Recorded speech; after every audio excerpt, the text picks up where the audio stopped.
Emily, would you come up here real quick? No. Yeah, the shock on her face, I love it. Yep. So we had this all planned out. We were going to surprise her at the Veterans Day ceremony, but then she wasn't there. So we're like, where's Emily? Oh, she's not here today. Well, doggone it. So when you were gone one time in the summer, we all took a vote and we said, who would be the very first Metroport Veteran Association Veteran of the Year?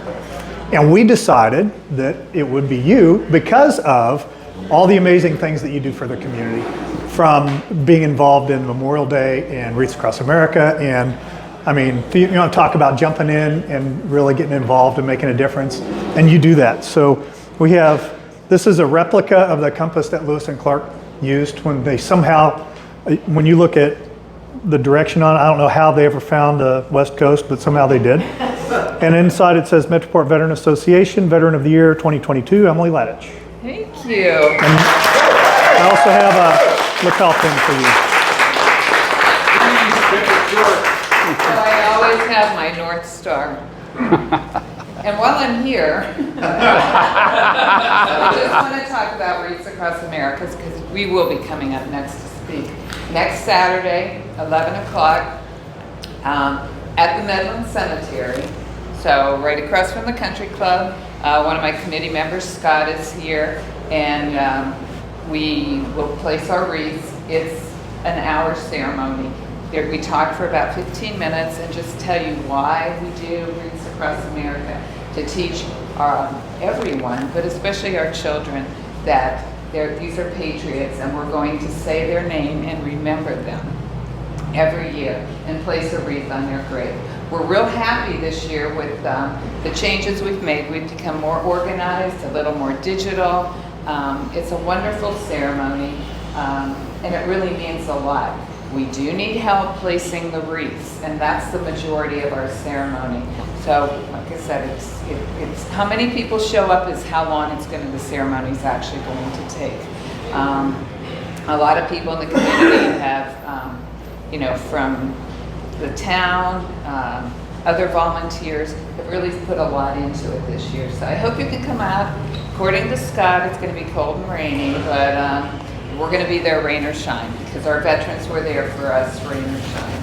So I hope you can show up 11 o'clock. We will do it at the exact same time that they're placing wreaths in Arlington. And every cemetery across our nation will be at the same time as Arlington. So it is good. You don't need a reservation. There's no charge to come, and it's closer than driving to Dallas. When this all started, we did the first Memorial Day ceremony 3 or 4 years ago. We started to do it at the flag at the Veteran Memorial, and then we switched it to Medland, and we asked the question, how many veterans are buried at Medland? Do you know how many are there now? 69, and supposedly there's one that is unaccounted for. So you got this little neighborhood cemetery, right, that you would think, there might be one or two, and then all of a sudden we're finding more and more and more every time. So 30. Yeah, so how amazing is that? That's really cool, and to remember them now because they're in there forgotten, right? So yes. now putting the wreaths on is awesome. I'll be there next week. Anybody else? Show of hands right now. Who's coming? Yeah, if you can, come on out because that'll be awesome. And thank you all for the vote of confidence to award this to me. You earned it. You earned it. You know, there's this last week, a lot of stuff in the news, a lot of people getting upset, a lot of people posting on social media. And I have a philosophy around the things that you can control. There's 3 circles. One is a circle of concern, one's a circle of influence, and one's a circle of action. It's something that you can actually impact. And that center circle, what is the only thing that you actually have control over? If you call it your circle of control, what is that? What's that? Well, it's your attitude, right? Whether you're happy to be here or sad to be here, that's really the only thing that you have control over. If you see something on social media and it makes you really angry and you yell at your spouse, you are doing that. You are making the choice to do that, right? You don't have to do that. So that's really the only thing that you can control. Then the second circle is your circle of influence.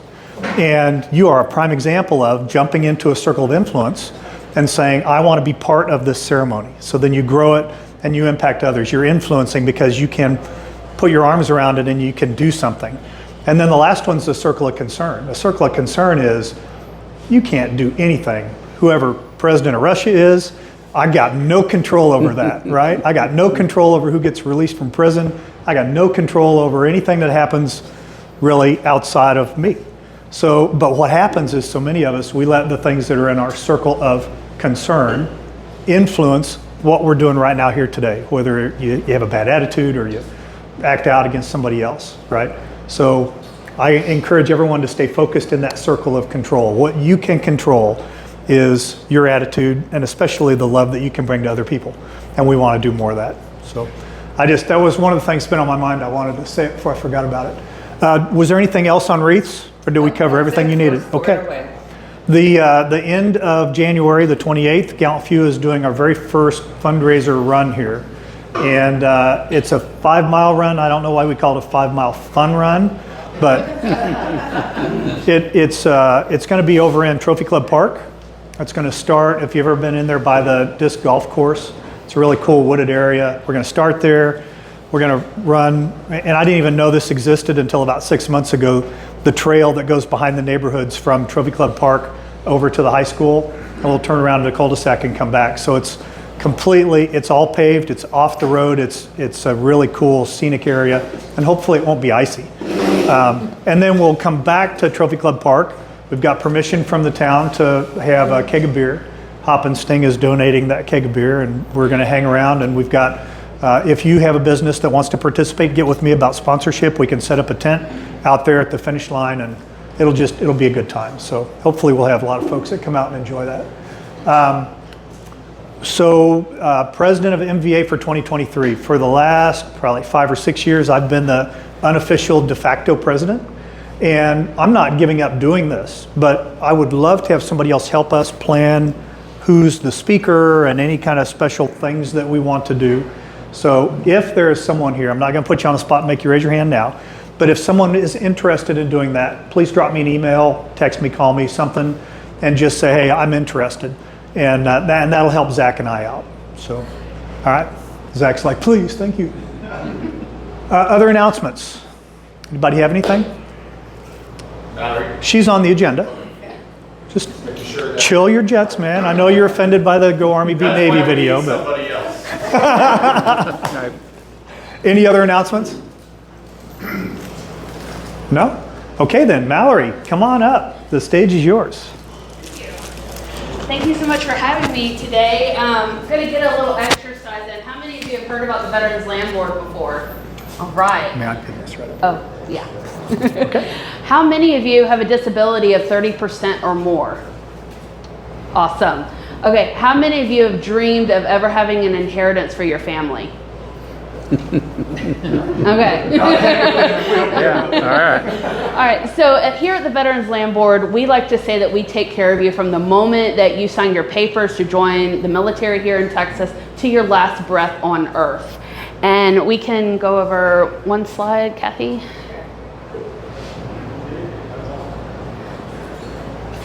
I can keep talking.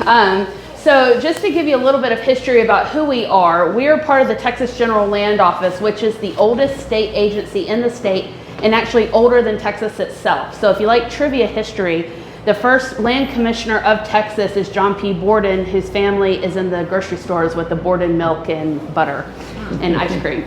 So our current commissioner is George P. Bush, and he is leaving at the end of the year, and we have our first female commissioner coming starting January 1st, Senator Dawn Buckingham. But just to kind of give you an idea of how we were started, we were passed in a constitutional amendment shortly after World War II to give all of those veterans who fought a chance to start the American dream by owning land. And then as you can see, we have added other home type of components. And as you can see at the bottom, when I say we take care of you to the very end, that's what we do. Next slide, please. So just some facts about us. We are the second largest population in the country to hold veterans behind California. By 2030, we are going to overtake that spot. We are the #1 state for female veterans and post 9/11 veterans. And right now, roughly 1.6 million veterans here in Texas. It's growing every day because everybody loves our benefits, which equates about to 9% of the Texas population. So this is just our agenda, and we can skip that one. Let's talk about our requirements. Did you know you only have to live in Texas one day to be eligible for most of our programs? That's it, one day. So if you have friends that want to move to Texas, tell them to come on. So I want to pay attention to the left side first, because most people on the left side don't realize that they can take advantage of their benefits before they become an actual veteran. So we serve active duty, National Guard, and reserves. But the only problem with reserves is that they have to have 20 qualifying years if they don't have prior service. Now let's get to the right side, which is most of everybody in this room. You only have to have 90 active duty days and an honorable discharge. We also serve surviving spouses who had a spouse that was killed in action or who is listed as missing in action. I'm ready. One more. So most of you know that we do land loans. We are the only agency in the country that offers a land loan like this. Now, right now, we only let you borrow up to $150,000. Not a lot thanks to COVID. But like I mentioned, we have a new boss coming in, and I think that that number is going to change. Things change all the time in the 3 years that I've been here. The interest rate is 6.95, but here's why you should consider us. Most banks make you put down 20 to 30% and build within 6 months. We only do 5, and we have no building requirement. So I mentioned inheritance. You can use these loans as many times as you want to. So that means you can build a portfolio of properties all over Texas and leave them to your children and to your grandchildren. We also will take this land loan and a construction loan and roll it into a home loan for you, even if you've already used your VA benefits. So, and then the requirements for the land loan, and you can go onto the home slide, just has to be an acre or more and not commercial. So let's talk about our home loans. We now will let you borrow up to $647,200. And if there are any realtors in the room, I'd love to work with you because not a lot of people are talking about this program to military, and we are becoming, like I said, the largest military state in the country. So these loans are written by our participating lenders, and our lenders are not like the big ones like Wells Fargo or Bank of America. We have lenders that have agreed to our interest rates, and we give a discount if you're 30% or more disabled with the VA by giving you a 0.5 point lower in interest as a thank you for your service. So think about if you want to build that dream home, buy the land, get the construction loan, and then we're gonna buy those two back from you like Superman, and then roll it into a lower interest home loan for you.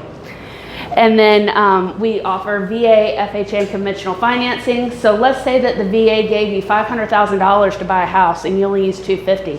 You can use the other $250,000 with us because we're a state agency and we make our own rules. So, and then you can do loan terms 15 to 30 years. I'm ready. Now, how many of you knew that we do home improvement projects? So this is great to talk about with veterans because some of us are not in a financial position of knowing how we're going to get $10,000 or more if our roof goes in or if our AC goes out. It's hot here in the summer. We do solar panels, foundations, fences, you name it. Now we don't do pools, but I make the joke that we'll put jacuzzis in all your bathrooms. On this loan, we also give you a discount for as a thank you for your service if you're 30% or more. And you get to pick the contractor. You can do multiple projects under one loan. Let's say you build or you buy a fixer-upper through VLB. In 90 days, you're eligible for this to fix your house. And like I said, you can use these loans as many times as you want to. And I have flyers here today if you want to learn more about who we are and in-depth of these programs, and then it has my contact information on it. So now we're going to segue into what we're most known for, the land auctions. How many of you have participated in a land auction before? So these happen quarterly.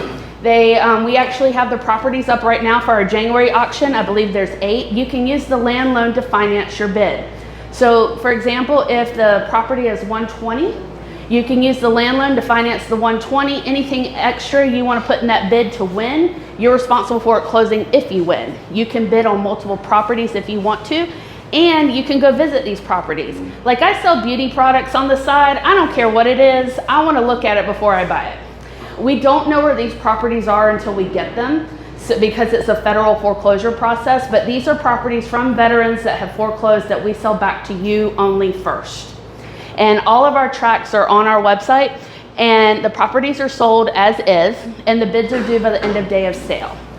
And then whenever our properties are not sold, we move into the next slide, which we open up to the public. They have to buy it at a whole interest higher, but veterans still get their discount of 6.95. Now, I know that interest rate is a little high, but when I started 3 years ago, when I first met Zach and Carl, it was 7.25. So I'm telling you, things do change, and thanks to COVID, I think it's going to change again. So we're ready for the next one. So frequently asked questions. You can use this as many times as you want to. You can use all the loans in one succession. Do land, home improvement, pay it off, come back and do it again. So the properties must be wholly located in Texas, so a sliver cannot be in another state. Loans are subject to credit approval. I get this question all the time. What kind of credit score do you need? We look at debt to income ratio and credit worthiness before an actual number. But if you're at 620, you're a good starting point. But we have lenders in our network that want to help you succeed and get you credit worthy, because if you qualify for our home loan, you're going to qualify for any of our loans. So if you know anybody that wants to start the American dream, have them call me and I will send them to the best people, because even in the mortgage space, there are other people looking to take advantage of others. So Veterans Land Board cannot be used for construction or refinancing purposes. So I get that question a lot, can I refinance? And sadly we do not, because we do all the discounts up front. All right, I'm ready, Kathy. So we're going to talk about something that nobody in this room needs, but I actually had to live in one this year because I broke my ankle. These are our veterans homes. How many of you have heard that we have these? Did you know that they're not just for veterans? They are for spouses and Gold Star parents. Here's how we differ from VA run homes. Not only can spouses and Gold Star parents go in them, if you are 70% or more disabled, your stay is completely free, including medications. We also do not go after your private assets like nursing homes do, and we have memory care units in all of our homes. Our newest home is going to be in Tarrant County. It'll be ready in September and named after all the Tuskegee Airmen. But how many of you know of an older person in another state that may need 24-hour care that served our country? You can bring them to Texas to live in these homes. We have no residency requirement for our nursing homes or coming up for our cemeteries. And if you like to do community engagement, we do our mail drop program that we started during COVID. You can match with the veterans, send letters, cards, and pictures, which leads to our next program. We have the 100 for 100 program. Oh, sorry, Kathy. We do a birthday card drive for anybody that turns 100 years old in our nursing homes, and almost every single veteran every single time gets over 1,000 birthday cards, which I'm 37, I still love to get them. Can you imagine getting 1,000 for such a special birthday? So if you follow us on social media, that's where we do this birthday card drive, and we recently had one this summer for a resident in our Tyler home. Okay, I'm ready. So we also have 4 state cemeteries around the state, and veterans and spouses are buried for free. Everything after you get in the gate is free, so you just have to worry about how you're going to get there, your casket, and your flowers. Which leads into what I think is the most special program we have at the VLB on the next slide, is our unaccompanied veterans burial. If you know of a veteran with absolutely no family, we can't find their family, we will give him or her a free funeral at one of our 4 state cemeteries with full military honors. And these are highly, highly attended funerals, because we believe that no veterans should be buried alone as they're going into the next afterlife.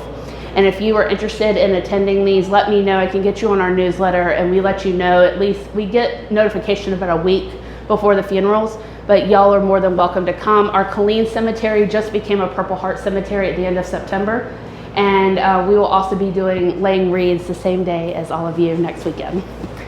Okay. And then lastly, we want to hear your story. No story is unimportant. I don't care if you were the janitor in the military.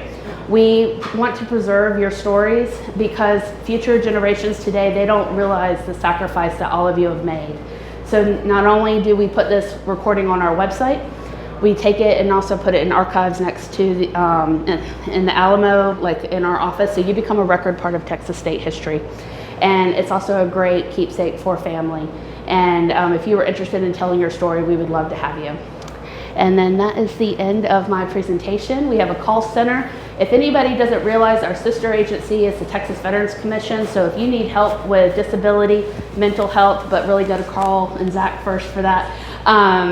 You know, if you want to start a business or if you need help with your education benefits, then you are more than welcome to give our call center a call or give me a call, because we all work together as a state agency. We have resources out the wazoo, and we are here to help. I'm a proud granddaughter of a World War II vet. My brother-in-law is active Army, so that's who I'm pulling for today.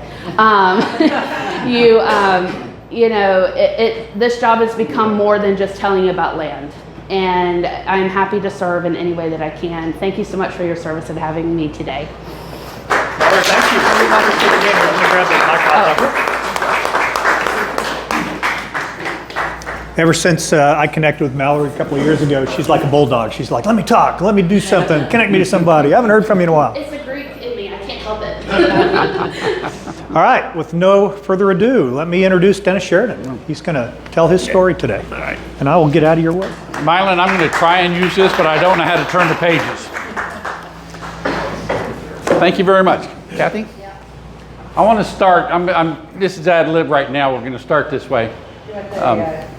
The Christmas tree. I originally set this up for a how do I and how can you support veterans, and it changed to be close to Christmas. It sounds nice. Nope. It's not up on the screen though. Nope.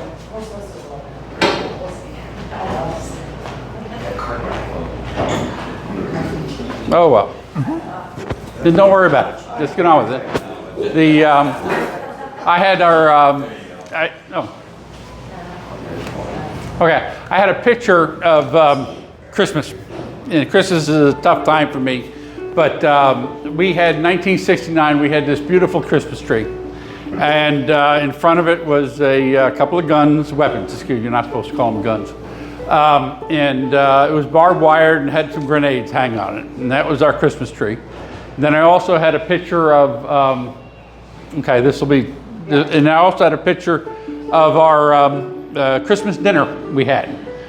We were able to come in out of the field, or whatever you want to call it, and go to a village, and they jeeped out in Mermite some turkey and some stuffing and whatever else. And then we sat on the ground with paper plates and had dinner, and then got 2 hours off, and then we went out on patrol again. So all right, that's my ad lib. Oh yeah, I gotta learn how to do this, right? Did I point it that way? No, you should do it. Just whatever. Yeah. Okay. If you have problems, let me know. So after commissioning, I got a Green Beret. I earned it, and it was a lot of fun getting it. Then I deployed to Vietnam, and deploying to Vietnam, officers, particularly platoon leaders, second lieutenants in the 101st got killed off or wounded, so they sent me over there. I became a platoon leader. That was one of my best jobs I've ever had, is being a platoon leader, both making mistakes and also learning how to do it right. And then I came home from Vietnam, and became the second best job was commanding an A-team for a year and a half. I also was an XO, a temporary commander, and a support platoon leader. And this whole thing is, over the years, back then, I wondered if I ever made a difference. And it's just something that just ate at me for a long time. And that's what we're going to talk about. And the other thing is, the longest road is not to war. The longest road is coming home. And that's from Chaplain Roberts. It took me a while to get home.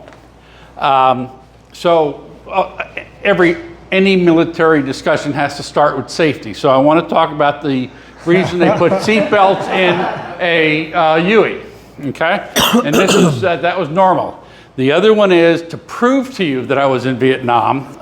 This photo was in the Army Times, okay, back in the spring of 1970, okay? Now, I'm not being heroic. I'm slipping and sliding down that rock, okay? Then the other one is, especially for all you guys that don't know wet climates, okay? The deserts of Saudi Arabia or Afghanistan or whatever. This is just a picture of, I would consider, a normal morning coming in from a night ambush, soaking wet. The back of this picture has two things. Has a little thing that I ran out of cigarettes at 3 a.m. And then below that, we did get 5 KIAs that night. All right. I went into the field in Vietnam on Halloween night, 1969, October 31st. And we were going out into an ambush, and we had to cross some rice paddies, and we had to cross a ditch. Ditch was full of water. I guess you can call it a stream. And I was up to water my first day, up to my chest, and I had a leather wallet, and I had no protection, and my pictures and my letters from home. And General Westmoreland, anybody that's been to Vietnam should recognize this. General Westmoreland felt that we should have this and carry it with us at all times. So I want to point out number 3. Very important that the Army tells you this, that treat women with politeness and respect. Now that may be before the equality in the woke society. Then number 7. Now remember, you're going out there with a weapon and grenades and everything else. Don't attract attention by loud, rude, unusual behavior. Sometimes I don't understand everything. The other is, anybody that hadn't been to Vietnam doesn't really understand how wet it can be. Now, when I was getting my beret, we had small boat training. We had a monsoon, and everything flooded, and there was literally a week and a half to 2 weeks that there were no helicopters flying, none. Rain and everything else. So I was able to get the boat, and we resupplied the troops about 2 clicks away by rowing it out there. We never heard of an outboard motor. The other is, I was training my platoon people on how to row and how to maintain it. Underneath that water is concertina wire. So as we're rowing out to the edge of the jungle with supplies and stuff, we're going over concertina, and some of that concertina had some booby traps and stuff on it. A lot of fun, and this is why the wallet, we're going to get there, is so important. All right. After the Halloween night and I ruined everything, the supply sergeant sent me this wallet. It's vinyl, embossed by the 101st, and inside it are some Ziploc. We didn't call them that at the time. But that's what we're going to talk about, all right? Kathy? Okay, we're going to have a little video for you. How did a dusty old wallet become a symbol for courage and commitment for 4 generations of U.S. soldiers? Well, it all started when a Vietnam veteran decided to share his good luck charm, as it were, with a fellow soldier. This is such a great story. This small act of camaraderie has started a bonding tradition in the military that it's going to warm your heart. Jason Carroll joins us with this touching story of a dusty old wallet bringing all these guys together. And I'm going to tease you with something, because I'm going to tell you how we found the story on the tail end of this. But you know, it all started when a soldier in Vietnam actually lost his wallet in the jungle of Vietnam and had to get a new one. So it began something that would last through 4 wars and create an enduring friendship between 4 men.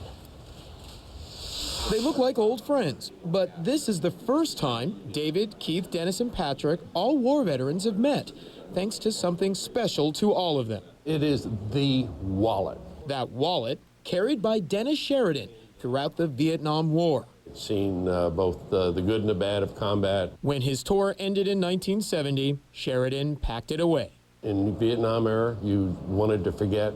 You didn't wear your uniform. You just wanted to leave it all behind you. The wallet sat in a trunk until more than 20 years later, when Operation Desert Storm began under the first President Bush. I wanted to send something. I didn't know what to send, and we went to the trunk. What's in your hand there? Is that a beer? Well, it's a completely different war. Sheridan passed his wallet onto his old Bravo company. Our platoon leader received basically a random letter. Dear platoon leader. Here, this is from me. This was carried in Vietnam. You know, be proud to carry it in Desert Storm. When I saw this, it was just like, and in the letter, it was like, I had been entrusted with the Holy Grail. Captain Keith Young added his pictures. What year was this taken? This was taken in sometime in 1990. Young carried the wallet throughout his deployment in Iraq, holding on to it well after. We kind of jokingly said, well, the next time, we'll get to, we'll pass it forward. A decade later, Operation Iraqi Freedom, under the most recent President Bush, was beginning. I got the wallet in the mail from Keith, and he had a letter attached that, it basically outlined, that Dennis had carried it in Vietnam and that he had carried it through Desert Storm, and now it was my turn. Captain David Gramling did his part. To have two gentlemen, complete strangers, tell you that we're counting on you to see this through and to take care of this was pretty overwhelming. And I had one of the soldiers just snap a picture of me real quick.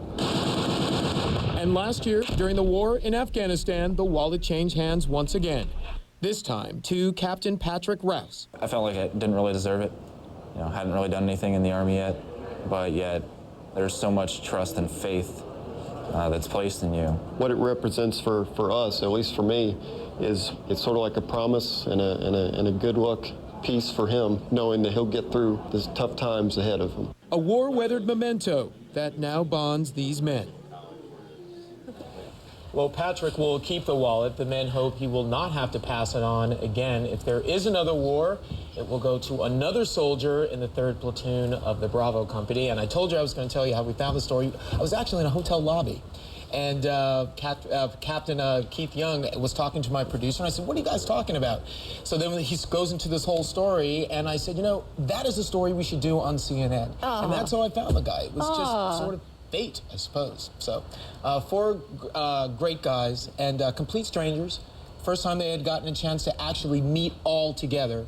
So it was nice to be there for that meeting. Has it become sort of a good luck charm for them? I think it has. I think that's what it's become for them, for all 4 of the men. And what's interesting is, when many of the men came home from Vietnam, a lot of them felt as though they couldn't actually feel good about what they had done for obvious reasons at that point in time. And this was the first time, he was actually able to feel like, I can actually now feel good about something that I did. Yeah, awesome. They're all embracing each other through generations. Yeah, it's incredible. But once again, the hope is that they won't have to turn it over one more time. I hope not. Jason, Carol. Thanks, Jason.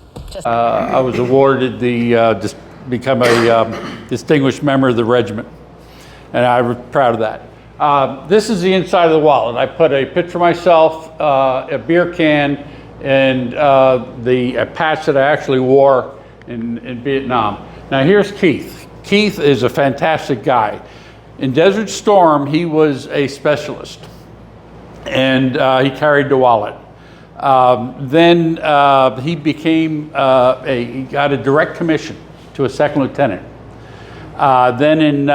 He was able to just briefly. He stayed on a captain. He deployed to Iraq 2 times. He became a major. He deployed to Afghanistan. Then he retired after 20-something years.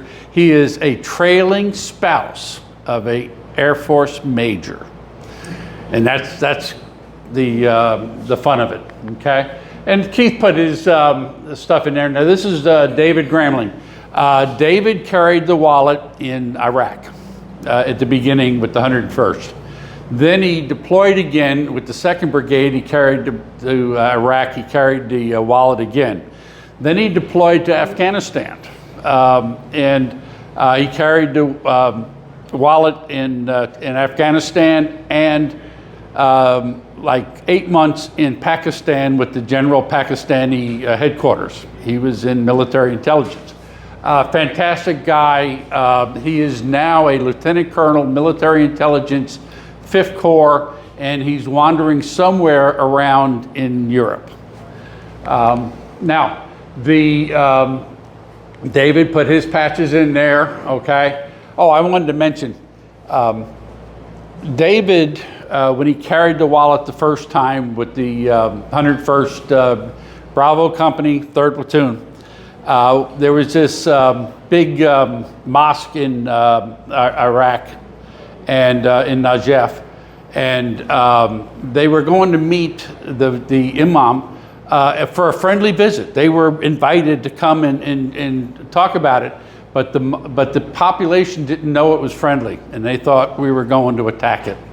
So they were getting ready to be mobbed by a riot. The colonel told everybody to stop, kneel down, put your weapons down to the ground, smile, and then stand up, back away, walk backwards. And they backed out of the courtyard where they were getting ready to be slaughtered. Anyway, it's just interesting to where this wallet's been. So now then you go up to Patrick Rausch. Patrick, as lieutenant, carried it in Afghanistan in the Hindu Kush.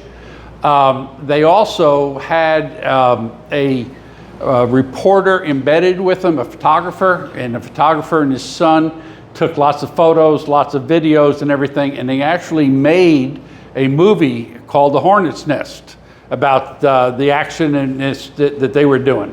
Patrick is not in the movie, but he's right next door to it, and he's involved in that operation. Then the chaplain, who was also with him at the time and took some of that, he made a movie, No Greater Love, and I recommend both of those movies are fantastic. And Patrick put his patch in there. Now, I don't have any pictures. The 101st B Company, 3rd Platoon, deployed to Syria on a war mission. And the wallet went with a Lieutenant Spencer Camp. And Spencer's now out of the Army,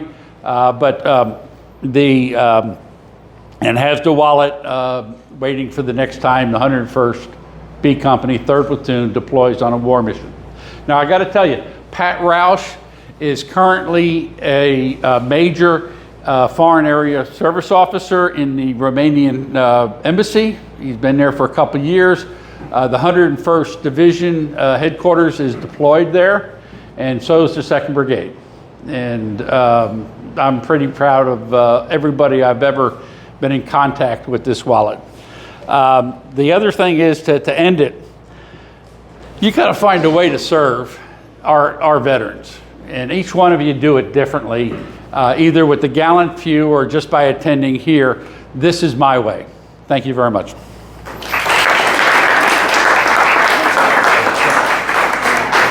Anybody have any questions? Yeah. Questions for Dennis? Anybody? No. Thank you. No questions? No. Wow. Well, that was an amazing story. You have to come back up here again real quick. Okay. Have a tradition. Every speaker gets a coin. Okay. Thank you. It's one of the new Gallant Few coins. And now we also have some of these little lapel pins. So, all right. Great. We will do it. Thank you very much. Thank you very much. Appreciate it. Thank you. All right. Anything else for the good of the group? Any other announcements? Or you want to try and do a group photo? You are a brave man. Okay, before we attempt a group photo, anybody have any comments, questions? Nope. You snuck in late. Who are you? Daryl. Okay. Well, everybody else said why they were here, so why are you here? Put you on the spot.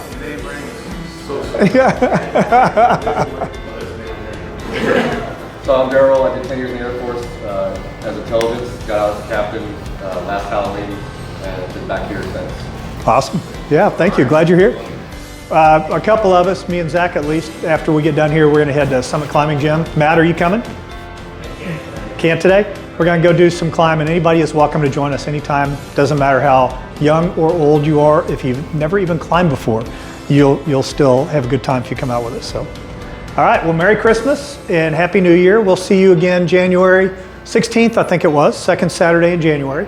And come on up here and let's try and crowd in for a photo.